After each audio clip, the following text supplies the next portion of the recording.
guys, welcome back to ASMR Money Mentor. We'll be getting started here in just a moment. I hope you're having a nice week. Let me bring up the trigger of the week. Relax. Relax. Relax.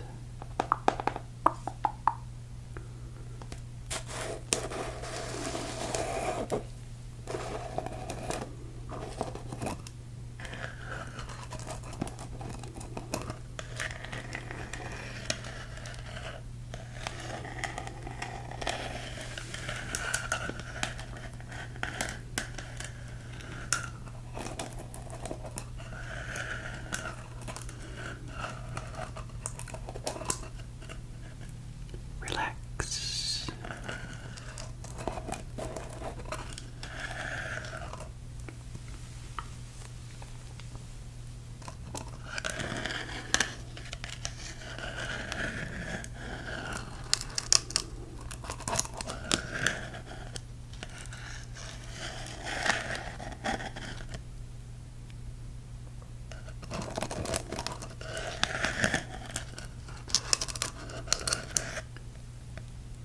Can you believe we're in October?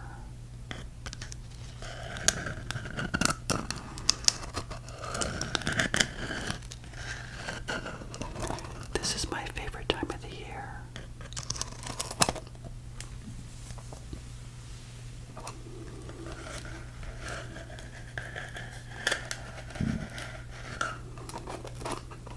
Even though I live in Florida, there's still a change of seasons a little bit.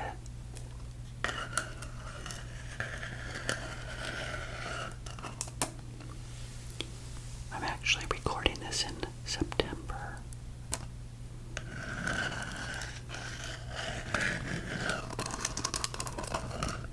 And dare I say, the hurricanes have not been that bad.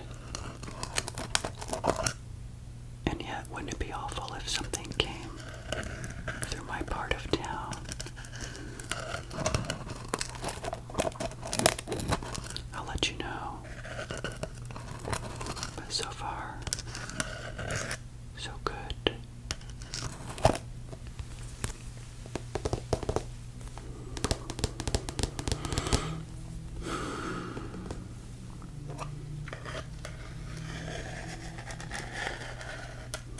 Relax.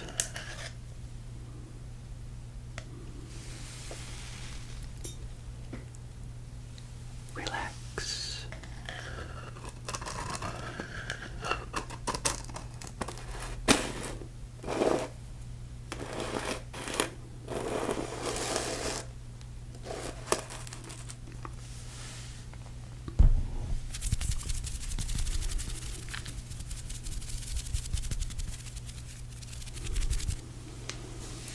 And again, welcome back to another episode of ASMR Money Mentor. So, all week we've been talking about the importance of building your vision of a budget. I can't stress how important it is that you do that right now as we go into October. You should be thinking about 2025.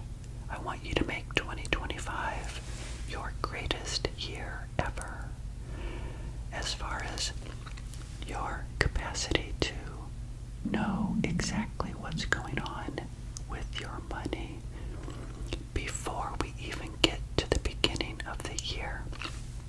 And of course I said, this week, how important it is to know and to be realistic, not to be too restrictive, and to maintain flexibility in your budget. All of these things are so important.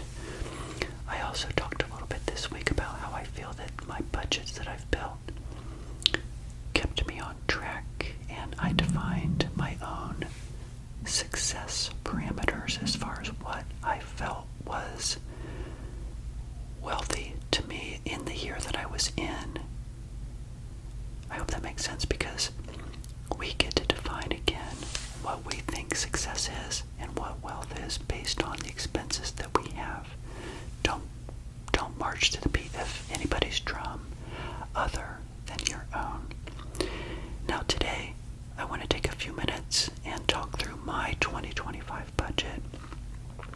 work in progress.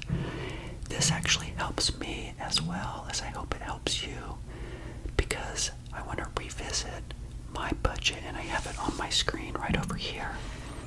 And I want to talk through what I envision for my budget, and you guys can be thinking about yours as well, with the caveat that you know that we're in perhaps two different places. You may be in the beginning stages of building your wealth, like for me back in 2005. You might be where I was in 2010 or 2012, when I had just about $200,000.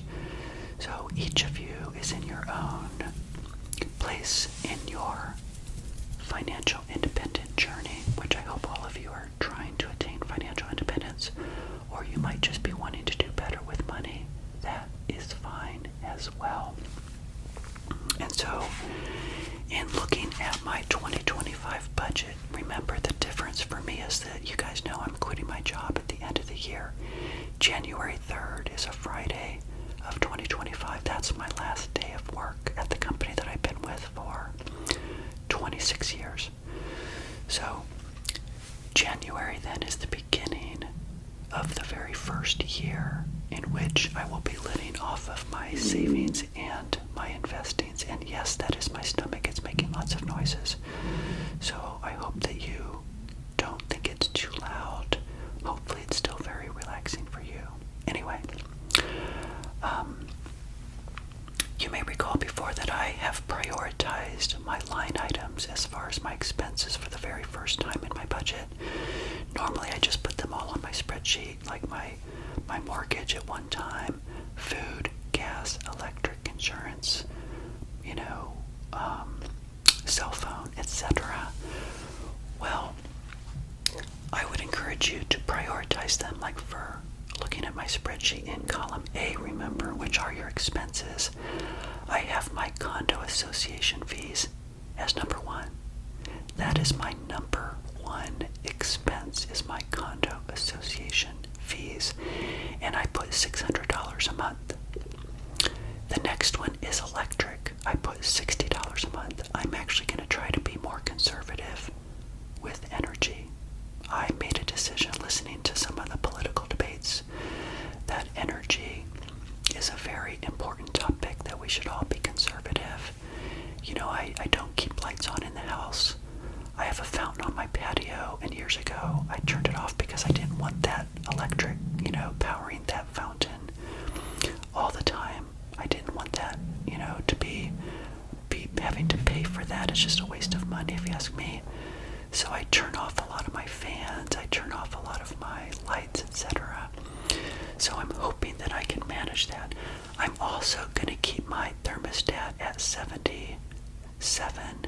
It seems to kick on more at 76 degrees.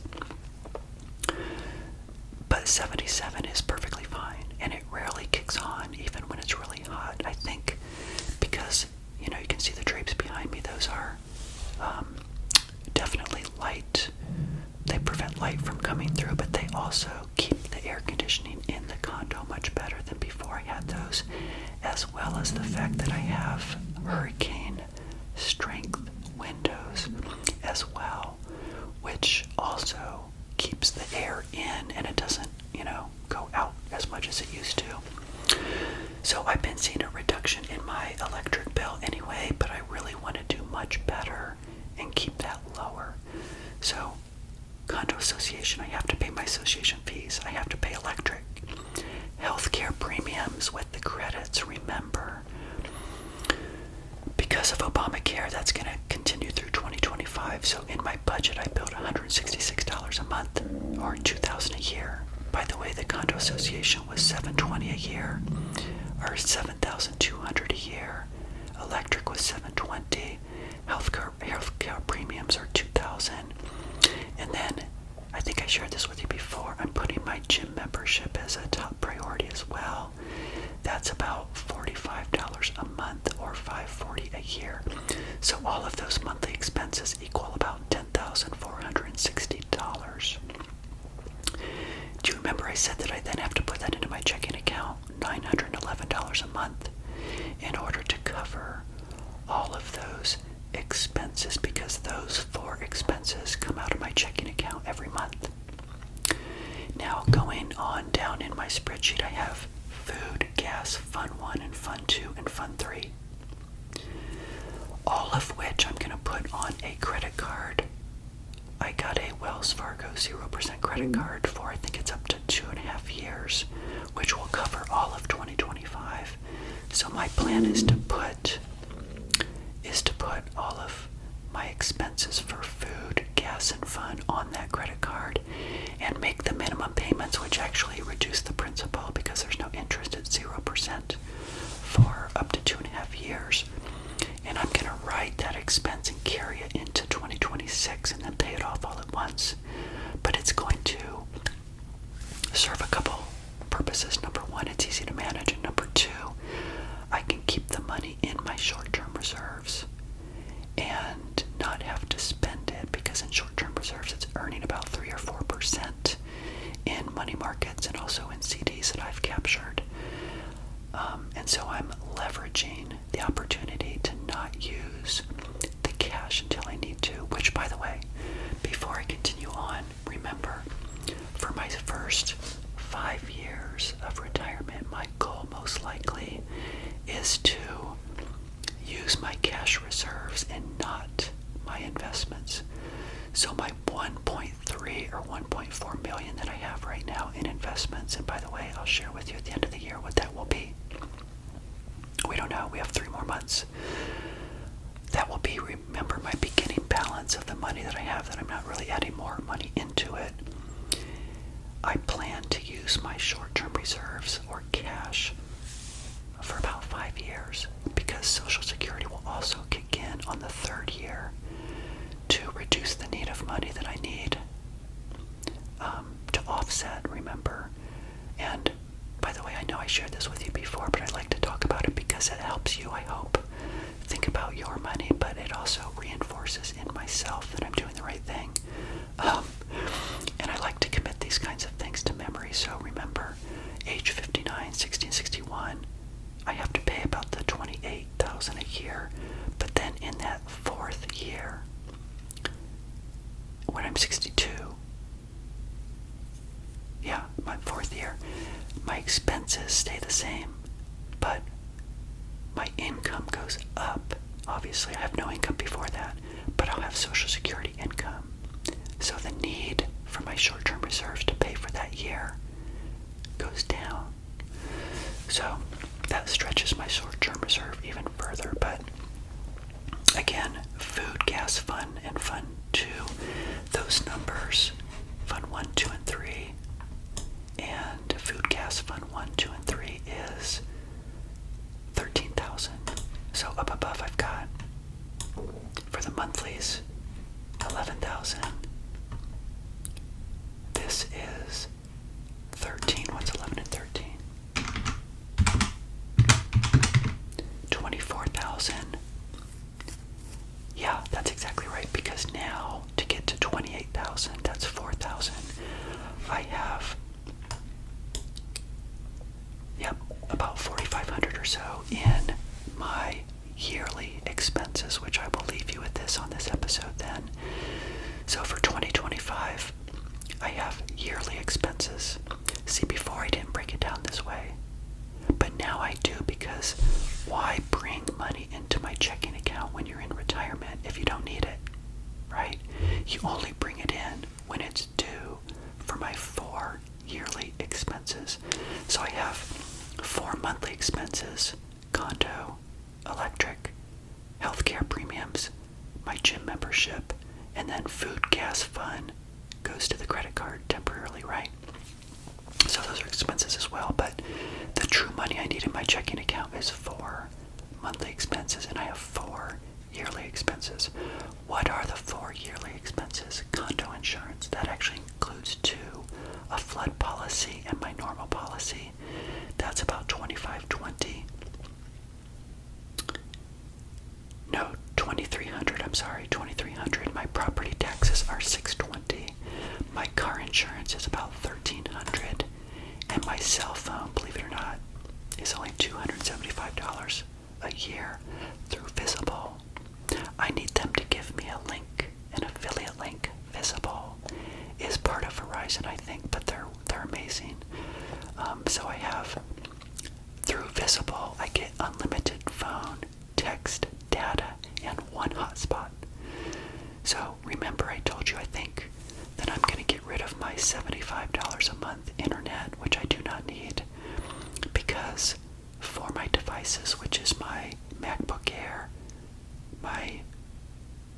my iPhone and my iPad can all be connected one at a time. I can connect those to the internet through my phone. So I could be listening to music on my iPad. I could be streaming movies through my iPad and or my MacBook Air. But I made a choice or a decision that in retirement I don't need that $900 per year in paying for internet. It just isn't needed because I'm not working every day. I can still listen to music. I can still do everything I need to do. And by the way, remember I shared with you that I was going to Starbucks and Panera Bread to upload videos during my test to see if I could get rid of the internet. Well, right now for a 20-minute video like this that I'm doing right now, like on Monday and Wednesday, I think those were 20 minutes. This one might be a little bit shorter, I'm not sure. But anyway, it takes about, I think 3 hours to upload. So what I do is I go to bed, and while I'm sleeping, my hotspot on my phone is connected to my MacBook Air, and I'm uploading the video to YouTube. I know, listen, this is the way you have to think if you want to be frugal and if you want to do well with money. You know, I'm sharing this with you and I'm kind of laughing on the side because it's kind of funny. But funny or not, this is what is going to propel you into where you want to be with money in the future. You know, I kid you not, it's really true. In order to do good with money, or to do better with money, you have to think this way. Unless you're making $300,000-$400,000 a year and you've got lots of extra money, for those of us that are just making, you know, for me it was $40,000 in 2006. I make about $120,000 now, but it took all those many years to get there. I don't think I would have been a success with money if I didn't think this way and keep my budget low. So in closing then, some of you might be near retirement too. I know I've got lots of younger viewers, but some are older as well. When you start thinking about your first year of retirement, what I shared with you here now is $28,000 of my operating budget, right? Do you remember I said before for 2024 it was like $80,000? Why was it $80,000? Because $60,000 of that was savings. Now it's about $27,000, which includes all of these things. Now remember the buffer, and I'll leave you with this. If, for example, I know age 59 next year, Obamacare is good. I'll get the tax credits. But that $2,000 a year for health care could go to $10,000. So there's an $8,000 differential. If I made a mistake, what is the worst case scenario for me having to pay my own total health care? It would probably be $10,000 a year. Well, that would not be age 59. It would be age 60, 61, 62, 63, 64. That's 5 years before Medicare kicks in. So what's 5 times 8,000? That's $40,000. So I already have that money set aside. Remember, I can spend above, well, I haven't even got to my investments yet. These first 5 years are before I'm even taking money from my investments. So if I'm wrong and if I need that $40,000 in addition to what I just shared with you, rest assured I have it, right? And I bring it into the budget if it's needed. But this is how you build a budget, is you have to think again, like I shared with you. For those of you doing this for the very first time, remember to visualize it first before you put it on your spreadsheet. Income. You need to know what your income is. Then you need to know your expenses. Then you need to know, is there anything left over? For those of you that are just starting out, maybe not. But as you get older, it will happen if you keep your expenses down and you keep your income going up every single year. So with that, everybody, I hope